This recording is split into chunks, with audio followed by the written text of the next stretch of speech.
G'day viewers, well, my kick-ass PC, this rig here, I've been troubleshooting it, trying various hardware swaps, tried all sorts of troubleshooting. I've ruled out everything, every single thing of this computer is okay, but the motherboard.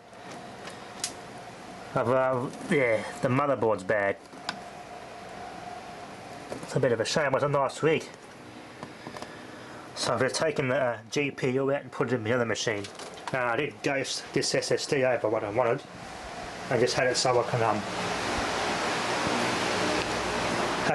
use this one. I didn't quite work out, so I ghosted the SSD out of this one onto the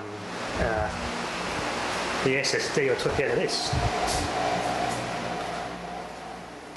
Where is it? Here it is. This is still the original install of Windows 7 Ultimate. This is actually originally out of this machine here.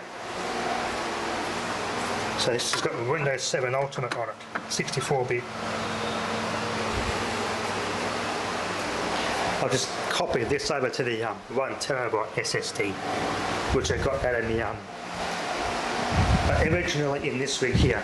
I just everything is already backed up. I backed up everything. I just wiped it clean and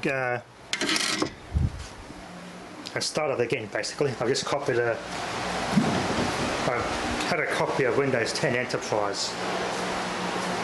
I just put that on it instead. I tried to get Windows 7 again running on this on a bigger SSD, but it didn't work. They copied over off the Samsung SSD, but as soon as I tried to boot it off this, it just wouldn't work for some stupid reason. I tried copying it, tried it several times, just wouldn't work, so I said bugger it. Let's just upgrade to Windows 10. Didn't really want to because a lot of stuff I use on Windows 7, but haven't got a choice, I had to use it, so now I've got to go through all my drivers from the TV card in there, and I've got to get the TV channel updated now. Because I do eventually I'm going to VHS tapes and digitise them. I need a TV card in this thing to do that, so now I have to get the drivers to work on Windows 10 for this thing. So hardware like that I'm going to have to get using. I'm just redoing all my Steam library. I can't get all the games because there's a bit more than a terabyte's worth of games here. But everything's on the cloud anyway, so I haven't lost any saved things or anything. New video editing software. So now I've got Windows 10 on this main machine.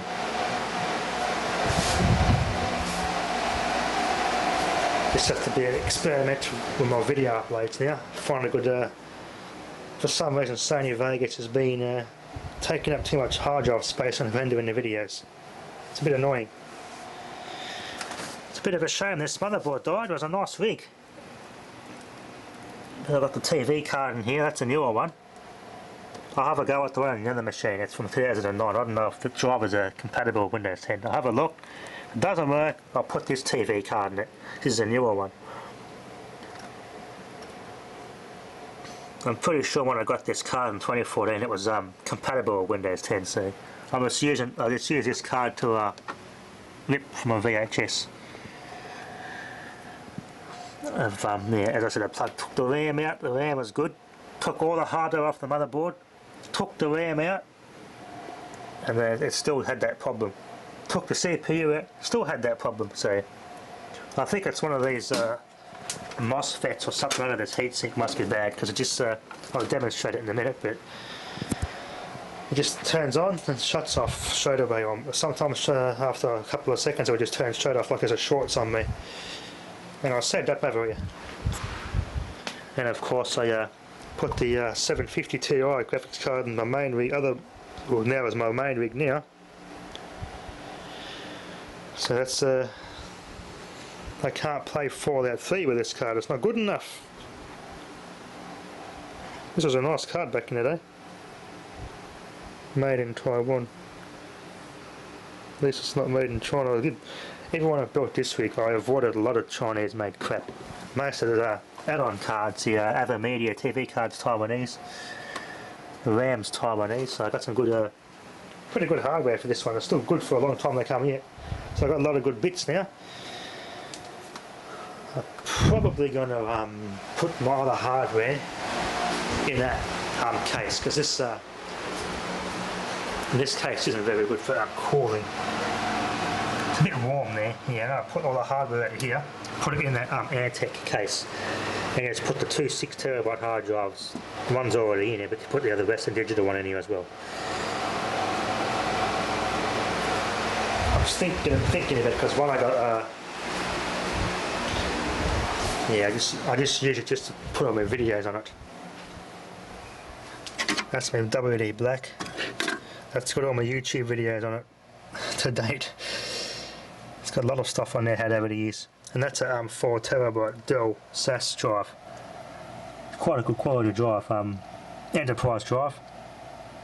Made by Hitachi Global Storage Technology. But I need a SAS driver for that. That's a SAS drive. Originally I had that in here, originally for my Steam library.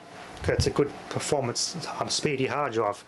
But I need a PCI Express SAS controller for this thing. You can't just have a cord. You can't just have use the SAS adapter cord and plug it straight into any old motherboard. Windows don't boot. You have to specifically use it. It has to have a SAS controller to run this drive. Enterprise stuff's good for reliability. But anyway, enough waffle. Let's get this powered up and I'll just show you what it does. Try and turn it on. Power supply on first. Everything was ruled out, so 100% confirmed it's a motherboard. I had a mate help me with this too. He's good with computers as an IT guy. Yep, it's a motherboard. So 100% the motherboard's faulty. That's all it does, just that. It gradually got worse and worse and worse. It would stay on once it started up, and now it just doesn't work at all now. I sometimes do that. I'd run Windows, trying to edit a video, and it would just shut down. It wouldn't. It just did this again. Now it's gotten worse and worse and worse, and now this is all it does. Yep, that's all it does. Nothing. Just comes on and turns off. The BIOS and Windows log at the time showed nothing. It just said overclocking failed, had something to do with the RAM, which apparently was a common before on these motherboards. A BIOS update did clear that, a lot of people said, but that wasn't what was wrong with this board. It's a faulty board. I didn't even flog the crap out of this machine either. I was actually quite easy on it. I just nursed it. That's all it does. Comes on, shuts off. There's a short in the board somewhere. I suspect one of the MOSFETs under this heatsink or something has gotten short. It's on me, because I did try it for a bit. I tried unplugging it, caught it at the top there. Initially it didn't do it, but now it's doing it, so yeah, bad motherboard. She's gone. Anyway, I'm going to keep this case for, put my other rig inside this case. It's got one of these other bits. Hope they're nice little bits. Anyway, that'll be enough for now. Thanks for watching.